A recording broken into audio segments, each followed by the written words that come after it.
Welcome to FitHer, where strong women share real stories, expert insight, and bold truths about health, fitness, and living fully, because your journey matters. Now, let's get to it. I am your host, Kristen Hislop, and we are talking today to an athlete of incredible talent.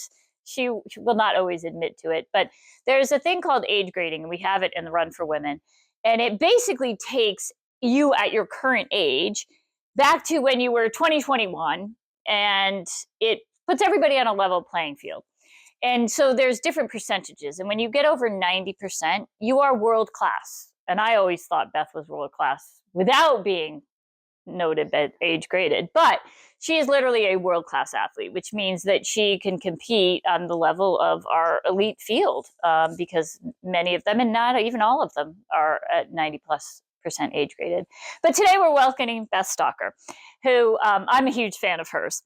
And so I wanted to have Beth on the podcast just to talk about like being a lifetime athlete and, you know, what it means and challenges and how you can do it and be at her young age still 90% age graded. So Beth, let's get into it. Welcome. Thank you for having me. Yes, and I'm a huge fan of yours. Well, we're in a mutual admiration society, okay, so good. That's all good. Okay. But let's talk about your athletic journey. Okay. So when did it start? So I was a skier first, starting 5th or 6th grade, and then soccer player, and then runner. And that was all like high school through college. I didn't start really running until my sophomore year in college. And before that, I played soccer at Tufts for 1 year. It wasn't great, but I got friends. That was great. And then it wasn't until senior year of college that I realized that I could run pretty good. And I did cross country at Tufts for 1 year. Yeah. And then I ran every day since my sophomore year. I just was really into running until my 40s when I had back and hip issues. So then at that time, I thought really I had to give it up. I did the PT route, the MRI, what's wrong. Right. And then transitioned to be a triathlete. Yeah. And that resolved everything, through time. So I mean, even being able to do that much running into your 40s, that's resiliency, right? I mean, do you know a lot of women that can do that? Or were able to do that? I think people took breaks. But because I started in my 20s and... part of that is being an addict. Yeah. I needed to do something every day, so running was perfect. It was just, but then I just ran myself, into the ground, like many women do when they're that focused. Right. And we know a lot of those women. Exactly. Right? So having the balance of the other sports really helped resolve what I thought was a lifetime, showstopper. So. Right. Yes, exactly. So, you got into it when you realized, like, okay, I can't run every day. All right, I'm going to get into this triathlon stuff. Were you worried about the impact on your running?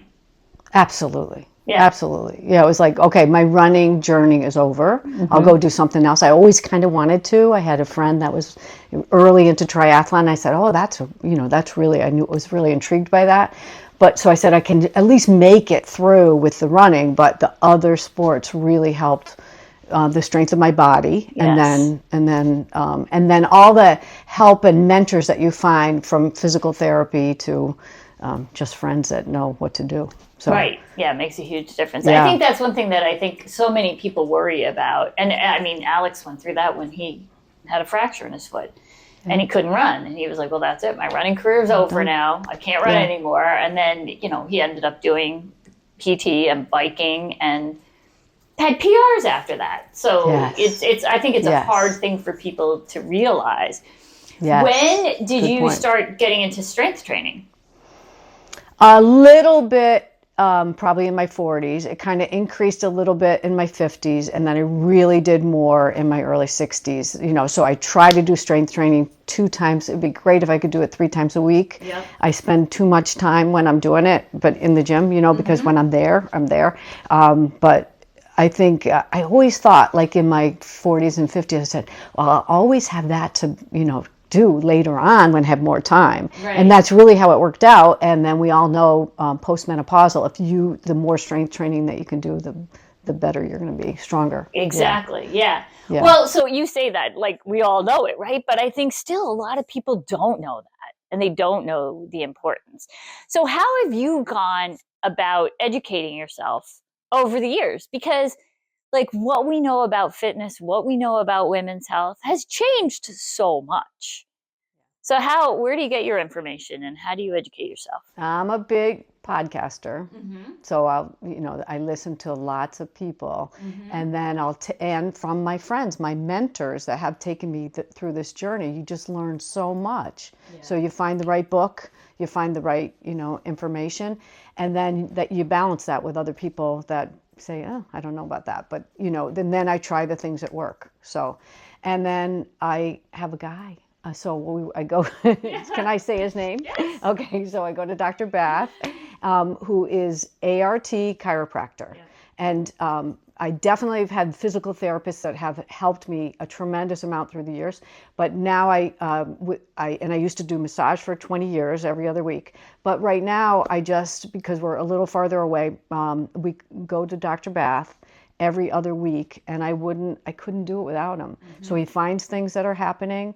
He tells me what to do, what PT exercises to do, and the ART really helps resolve issues. But ART, give us a little bit of an understanding of what that is. Active release technique, where he holds a muscle, maybe ligament too, and as he moves your leg, arm, whatever it is. Yeah. But that pressure point hurts a lot if he finds it.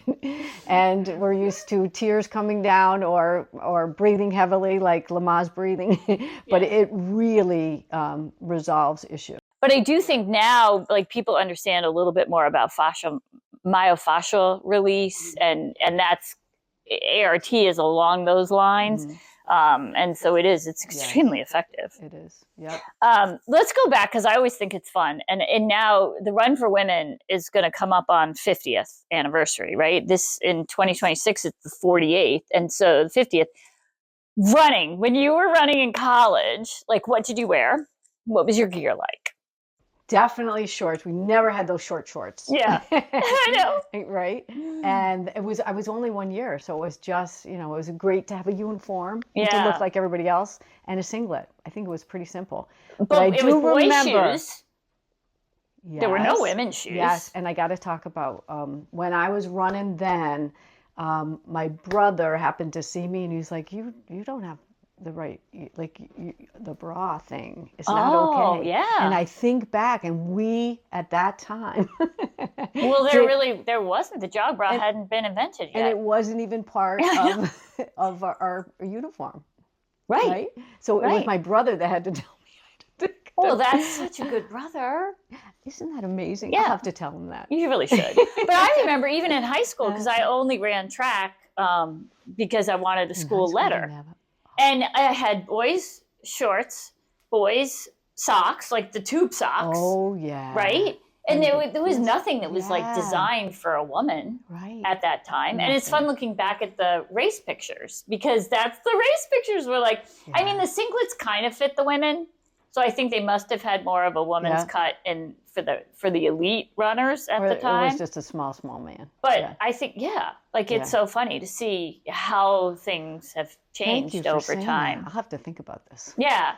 Because the other thing I was thinking too about, like, and I'm not calling you old, but you have seen a lot, right? And the changes. So when you were even in your early 20s running, how did you know how far you were running? I would do it by an overall, like a Timex, and then try to figure that out. Yeah, I would do, or you have to drive it. To actually get the mileage, right? Absolutely, yeah. So in the late 80s, I did 2 marathons. Those were the only marathons I did. And that was in Boston. And you're right, I would go out and drive the routes before I would do them. That's right. To try and figure it out. Yeah. And when did you start doing heart rate training? You have any idea? Oh, probably.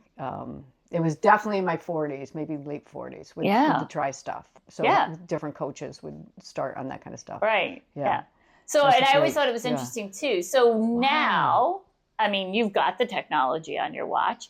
How much do you rely on that versus just knowing your body? Well, I wear my heart rate monitor every day. If I don't have it, I don't even look at it all the time, but I always do just so I can have it. And I'm really into total stress score, which is based basically on your heart rate. So I know if I'm doing too much during 1 week. Right. Say that again. What were you saying? So, I mean, like, so do you, I find it interesting, and I think it was Karen Smyers was one that was talking about it, and Joan Benoit Samuelson will say it too. Like, she wears the watch. She doesn't rely on the watch. Okay. Right? So she knows what her work effort is. Yep. And she can ballpark where her heart rate is, like, without looking at Absolutely. it. I'm guessing you're the same. Yeah. I'll go do a workout that I have to do, and I look forward to evaluating it later. Exactly. So you're not looking at it. It's like a pride thing. Yeah. You don't, you do the times or the distances, and that was it. Yes. Yeah, exactly. Yeah. When you're racing, do you look at your watch? Very rarely, except maybe at certain points I would do just to say. But if I'm in a 10K race, I probably wouldn't look at it that much. Yeah. Yeah. See, and I think that's the same. And I think partially the reason I don't look at it is because I don't want to be going faster than I think I should be going, and then think I should slow down. Or if I'm going slower, then I'm going to get upset, right? So then messes with your mind. So why bother even looking at it? And I always go out too hard. Yeah. And people always say that, and it's not okay. Right. And then I figure, well, okay, my body's saying I can do this right now, so I may as well just do what I can do. Right. I'm all about figure it out and keep going. You just keep work on it. So why? I mean, there's a lot of people who I'm sure you raced against when you were 30 that are no longer running, right? Why do you have the longevity that you have? Well, I think triathlons really help. I mean, just doing the 3 different sports. But even staying competitive, even being willing to put yourself out there. You know, there's a lot of people who will get to a certain point and they're like, well, I can't PR anymore, so I'm done. Yeah. Yeah. So I think part of it is I just need to work out. So that's great. But being a part of Willow Street, which is our women's running club, makes a huge difference. I was a part of Burnt Hills Runners. And for a while, I was a part of the GE Runners. So having those groups and seeing those people continue. And to your point, we saw some people that would say, I'm just not good enough anymore. So I knew that part of it is just realizing that we're gonna degrade. We're gonna lose so much every year, and I still wanted to do it. And for me, it's the connection with other people. So it's huge to have that. And if I didn't have that, I wouldn't still be doing it. Well, and I think you have the longevity in your genes, right? And so I think we already know that community is a huge piece of that. So, I mean, that's important to have, right? You know your body's going to go a long time. Well. So, I mean, but seriously, right? When you've got parents that are going to 100, good chance you're going to 100, right? So it's like, hey, well, what can you do to make that better? Right. So what changes did you make at different periods of your life to kind of be able to keep going and do what you do? So part of it was that, just stop worrying about the PR from the year before and just seeing what we could do, or what I could do. So every year, March, April, it's a new season. So it's kind of working back to where we are. So the age graded percent that you talked about it's a goal for me every year. And most years I don't hit 90 until November. So it's kind of following that through the year. And so in March, April, I start doing the 3 things, which is long run, intervals, and then either an easy run or threshold training. Those are my 3 things I do in each of the sports. But that I can't do it year round. Right. So I just I start back up and try to get back again. And anytime you have an injury, yes, I've had them. Yeah. And then you have to work back again with the same thing. And we tell it so many of our friends are going through different injuries, and it's that same. it's our goal is just to try to get back to where we were. And if we're not going to get back to where we were, we're just that process of getting back there. Right. It's our life, and it's well, fun. and it's important too, right? And I think it's almost good training for aging, because as we age, you are going to have setbacks. Well, and no matter where you are in life, you're going to have setbacks. So how do you come back from them? And I think that's one of the things sport teaches you. Yes. Right? Is like, how do you come back? Yeah. So when you were raising a family, how did you balance your racing? So I kind of look at my whole athletic life has been faith, family, and friends. And when when we were raising our family, my husband is an avid athlete as well. We both had to work out, and so we found ways. The way that we did it was with schedule and focus, and we knew we had to lay out our week ahead, but we always had to lay out the next day. I got the mornings, and he took care of the kids in the morning, and then so I would be the early rise and then go do my workout and get everything done by 7:50. Yeah. and then he would do his lunchtime. He was an after work person, then he became a lunchtime person. So we had that. But that schedule, without my husband, we couldn't have done it at all. And then when our kids were a little older, I worked 30 hours instead of 30 plus hours versus 40 plus hours. Right. And so we could manage that. So that was helpful. But my faith is also a huge part of this. I didn't like being taking that time away, but because it feels selfish, but the connection with friends is so important. That was my time. So you had work and family, but to have friends, the only way I could do that is if I had them in the morning and they did what I did, and I have huge lifelong friendships because of having that time with them. Yeah. But I also love your faith too, because I tell people all the time, and I talk to a lot of the high school kids about it, how you are running blazingly fast, and yet I hear you, Reed, Jack, Alex, Kristen. And it's like, and I know Beth is praying for us. Yes. Yeah. And it's like, that's amazing to me. Right? Yeah. And so that's just who makes you, and you're part of why you're so incredible. Thank you. But that is my joy. But I think you do, right? You do pull it all together. Because and maybe that that's was the what only people time don't I do had enough before. of. When I was working out. But racing and race prayers are the most powerful things. So as people are going through grief or whatever, and I can pray for them, or we know that people struggle much more than us. So when we're racing our guts out, thinking of someone else or what they're going through and praying for them is the best. So, well, it's huge. And you talk to a lot of marathoners. Well, and actually listening to podcasts of elite runners, like so many of them will do that. And they'll dedicate a mile to someone as they go, right? And so sometimes you want to be able to do things for you, but doing things for other people, that makes it that much stronger and that much cooler. And that helps the balance. So a lot of people say, I can't take the time away. Yes. So, but if you know that time away gives you connection, either with God or with your friends, and you can have that friendship at 5 o'clock in the morning. It's so important. I do, and I think that's so challenging. I mean, I think I was more like you in that I wasn't giving that stuff up. I'd figure out when I could get it in, because that's just part of my life. And just because I had kids didn't mean I wasn't going to keep going. And I think a lot of times women tend to use that as like, well, now I can't because I have kids and I have that as a priority. And It doesn't and I do have think to be it's that way. more I do think it's more fulfilling too, if you can schedule it all and make it all happen and work. So let's talk about the kids a little bit and their athletic endeavors. Okay, so but right now they're not as athletic as I would like them to be. So, isn't that funny? Yes. And I don't have any control over I know. that. And I'm growing as a person because I can surrender that.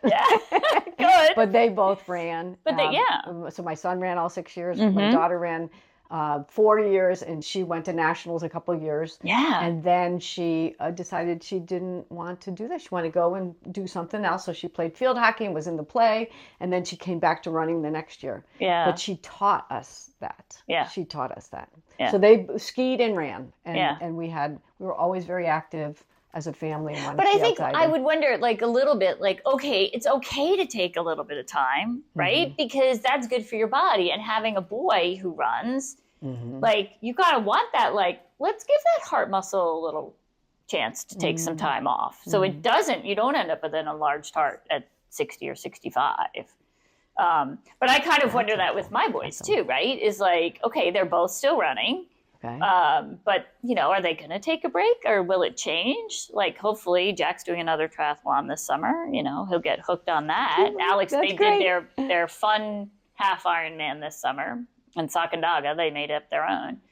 Okay. So, maybe if they can get into that and balance it, they can kind of keep going with everything. But it's hard, right, to watch your kids who go through that and they participate, they excel. Yeah. And then to drop and not be doing it as much. Right. And I do think that's something I always look at with the Run for Women too, is like, how do we get those women that were either high school athletes and maybe they didn't do it in college because they didn't make a team, or their sport, they couldn't do it in college, or they are out of college and now they're wondering what to do. How do we get them back to run, or get them to running if it's a different sport? I think they have a desire. I know they have a desire to come back and kind of test it. You know, I've seen that with a couple of my son's friends. Yeah. And so, but to get them, it's kind of doing what you're doing with the mentor program. Yeah. But they have to see kids their age, or young adults, or adults their age. It's interesting that the numbers actually show that the 20-year-olds around the country, not necessarily in our area, but around the country, are running now. And it's the highest growth area within Ironman triathlon now. Is the 20s. Gosh. And last year at Ironman, the half Ironman in Maine, the biggest age groups were 20, 24, and 25, 29. The biggest age groups. That was a first. That's Isn't that shocking. Incredible? Yeah, it used to be the 40s. So, right. And so you think about it, and it's interesting too, because you talk to, like, some people, they don't want to go into the competitive environment. They don't want to be in a competitive, and yet they're doing these challenging events. So it's kind of cool. Yeah. It's I think the long distance triathlons allow people to not, or to say they're not competitive, right? They're doing the distance and stuff, and it's doing like marathons, right? Amazing feats, the marathon. Right. Yes. And then but then doing a mile race, everybody's afraid. Yeah. Okay, so that leads to, what's your favorite distance? For run first, and then for triathlon. Okay. My favorite distance is 10K run. I think I'm better at 15K, but I'd prefer a 10K. Yeah. And then my favorite, the one I always go to is an Olympic distance triathlon. Yeah. But the half is really challenging and wonderful. So I was able to do Mount Tremblant last year. It was a goal of my lifetime, and it was the best race. But I didn't know until I was done that I could do it. Yeah. That I could really achieve it. And it's that way all the time with those. You can do an Olympic distance. Right. So it's like, those are the two. Right. Yeah. Okay, what about sprints? Do you don't like the shorter stuff as much? They're okay, but I don't feel like I did enough. Okay, so it's more of that, because you go fast enough. It's not that you don't go fast enough. Yeah. I just don't do that many, but I'd rather do the Olympic. Yeah. So just to give people an idea, when you're doing an Olympic, it's about 2:45. Yeah. You sometimes are faster than that. Okay. But yeah. So that's a lengthy period of time for most athletes. So it can take you to places, like where mentally, and if you just do a sprint, it's like over, and then you're, right. I didn't really think about anything but me. Well, that's okay, because I tell the kids when they're racing a 400, they have plenty of time to think about too many things, right? It's like hard. And one thing I have to tell you, and you'll appreciate this, is looking at the photographs that were taken of Kira D'Amato when she ran the Run for Women, that the focus in those pictures There's one time where she glances over her shoulder to look back. The rest, every picture, and it's like almost frame of her going through the whole race. There is focus. Wow. She does not lose focus for 15 minutes.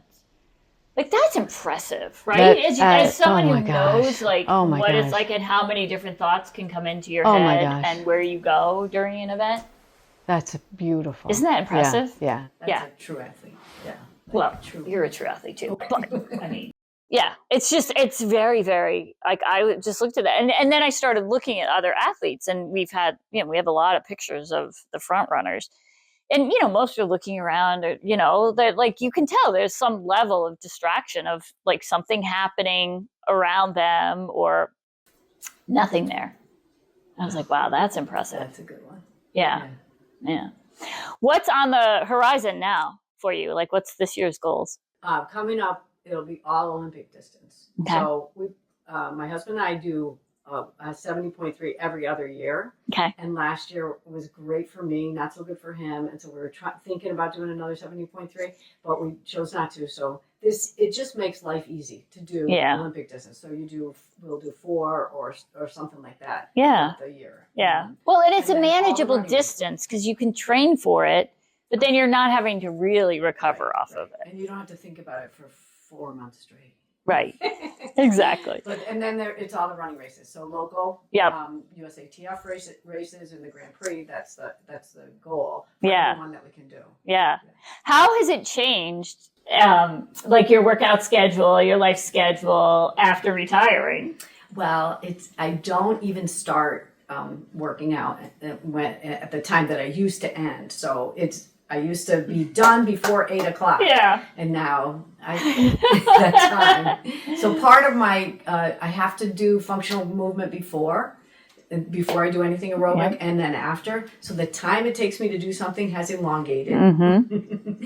And then sometimes I'll just piddle around it. So my workout may not be until 10 o'clock. Yeah. But I can spend a good 3 hours at the Y without a problem. Yeah. Or even at home, with putting all that together. So it might be 4 sometimes.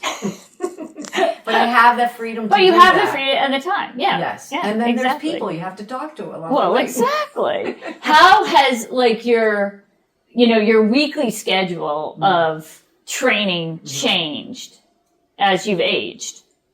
I'd say if I would, when I've been coached by different people, so basically I don't think it changes that much in season when we're focused on I definitely do the running my own way, and that's always long run intervals and then an easier tempo run. But I don't think it's changed that much, but it's just much I have to do the pre-functional stuff and then the stretching after, yoga twice a week at least. Yeah. Just to make sure that you can move. And move in the other directions, because what we do is all straight ahead. So, exactly. Yeah. Has the amount, like, a lot of people talk about going through menopause, like, that they just need to recover more. Do you feel like your recovery needs have changed? I would say definitely, after 55 or so. Yeah. I'm 66 now. I can say that. No, you're amazing. Well, that's what I think is super amazing, right? I get more fatigued, but I'm eating a lot more and eating a lot more during. So, and I think that's made a difference. So for a while, I was like, oh, I do feel old. I do feel, Yeah. But then I started listening to, more information on carbs during. And so I always have something when I'm working out, and much more on the bike. Yeah. See, that's interesting too, because I will tend to be like, oh, an Olympic, I don't need to fuel during an Olympic, right? But you really do. Ton. Right. A ton. So, and I think that's a huge, exactly. Yeah. Like, any changes in your nutrition, supplements that have really, like, helped as you age? Right now I'm definitely taking magnesium and vitamin D, and I used to take a little bit more, but now I'm just kind of focused on these things. And then I'm trying to think of the one that, can't think of the name of the one that is, oh, sorry. No, that's fine. I got my little list that I'm supposed to get to the doctor. Sometimes I tell them, sometimes I don't. Definitely calcium. Yeah. And then. Well, I know we talked about it too. Probiotic for sure. Yeah. I remembered it. Rhodium. Rhodiola. Rosea. Yes. And I really like that. That was a good one for menopause. Yes. Yes. And I took it for like a year and a half straight, and then I just realized I learned that you should take breaks. Oh, okay. So it does help your brain. It does help your What about creatine? attitude. Have you started creatine at all? Oh, I'm sorry. Yes. Okay, good. And now I'm up to 10 grams. Oh, you are? I heard that too. Okay. Now I have heard for the cognitive. And I think it's made a difference. And my husband and I both started that, and he just naturally has muscles, and he was losing it, and I saw a huge difference when we started doing that. So he had 5 grams, but in the last 4 months, we started doing 10 grams a day. Yeah. Oh, I might have to up though. Then I think it's really helpful. I mean, I do 5. Yeah. Yeah. It doesn't. It doesn't hurt me. I just. Yes, and again, I think that's so individual by person as to how much it impacts. I agree. And then what I do digestion and stuff now with electrolyte. So.